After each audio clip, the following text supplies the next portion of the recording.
memiliki nilai berdasarkan satuan yang digunakan. Dalam SI, K itu bernilai 9 dikali 10 pangkat 9 Newton meter kuadrat per kolom kuadrat. Nah, kenapa minus? Minus ini kan seharusnya kan dia posisikan di bawah kan, per kolom kuadrat. Kalau naik ke atas jadi kolom min kuadrat. Ya, paham sampai sini? Nah, ini dasar ya. Ya, tuh bagus nah Ipan sambil menulis dia, sambil menyatat ya. Jadi kalau bisa kalian tuh siapkan catatan juga. Jadi sambil Bapak jelaskan sambil meringkas. Nah, nanti kalau ada pertanyaan silakan diutarakan kepada Bapak ya ketika sesi tanya jawab atau ada yang belum dipahami.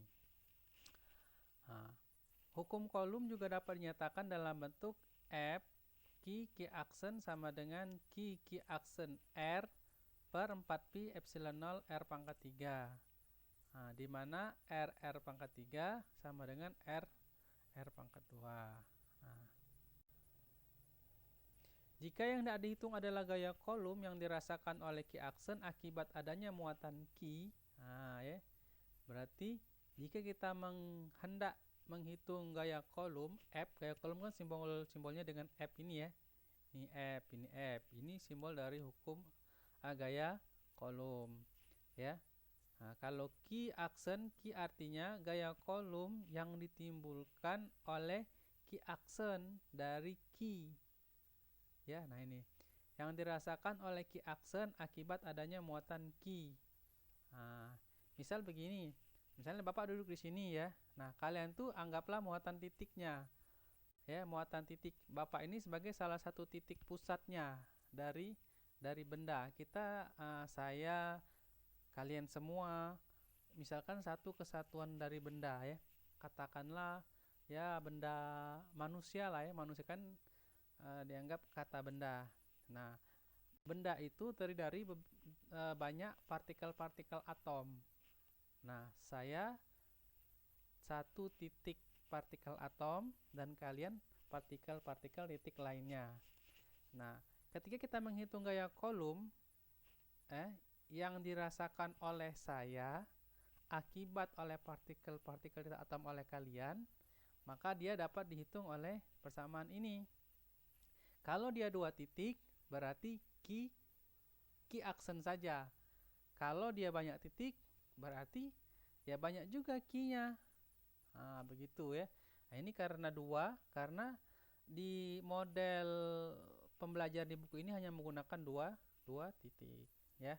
Begitu maksudnya. Nah, yang menunjukkan bahwa hukum kolom adalah seimbang dan berlawanan walaupun tiap-tiap muatan besarnya berbeda.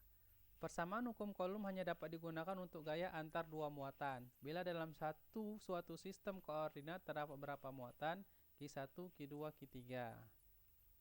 Gitu. Dan titik-titik sampai Qn.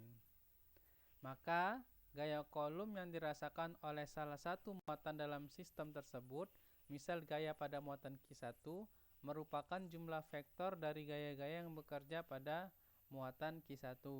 Gaya total yang bekerja pada muatan Q1 dapat dinyatakan dengan persamaan sebagai berikut. Nah, ini F sama dengan Q1 R1.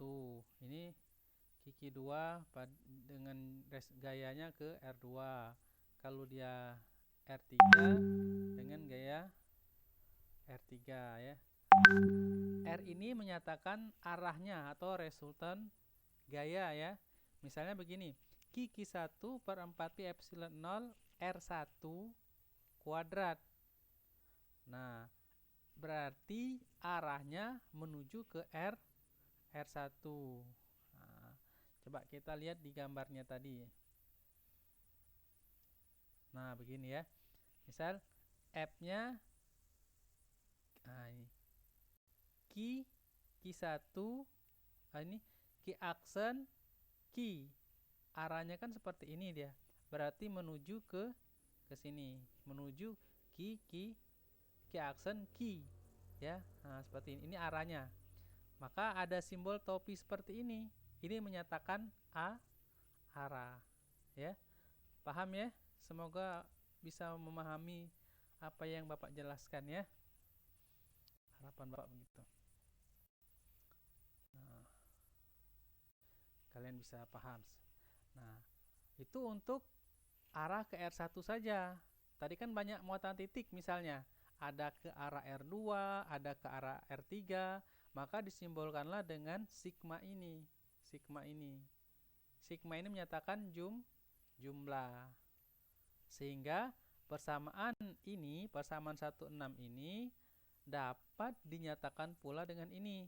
Nah, resultan gaya kolomnya sama dengan F1 tambah F2 tambah F3 sampai dengan FF selanjutnya, jumlah titik pada suatu benda tersebut. Ya. Aduh, pegal juga nih.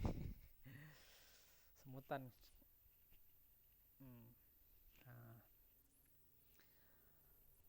Oke, dimana F ini merupakan gaya total muatan Q1, ya. F2 gaya pada Q1 akibat Q2, F2 gaya Q1 akibat muatan Q3, gaya Q1 akibat muatan Q4 dan seterusnya apabila ada Q lagi ya.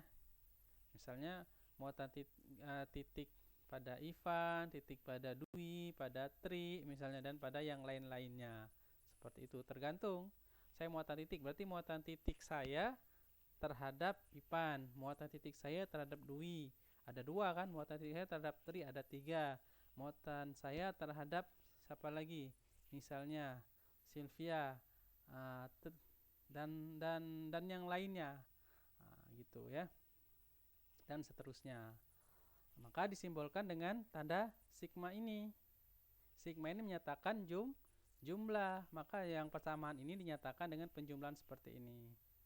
Ya, paham ya? Oke. Aduh.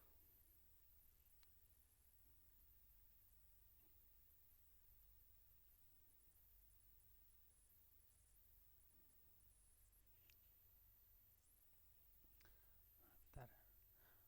Oh ya, seandainya misalnya si Liska sama Fitri itu dalam satu ruangan, dalam satu kamar, nggak apa-apa pakai satu akun, nggak apa-apa. Yang penting kalian benar mengikuti ya, untuk menghemat kuota. Jangan saja misalnya Ipan dengan siapa, misalnya sekamar dengan cewek, ya nggak boleh itu ya. Sesama muhrim ya. Nah, itu ya. Habis kuota Kak Fitri. Iya, tak apa-apa. Gabung dengan Liska. Kebetulan misalnya sekamar, tak apa-apa. Ya. Oke. Itu ya. Nah, sekarang contoh. Nah, pahaman. Oke, sebelum saya menginjak ke contoh, sampai sini ada yang ingin bertanya dahulu, silakan. Yang ingin bertanya terlebih dahulu. Apa yang Bapak jelaskan tadi?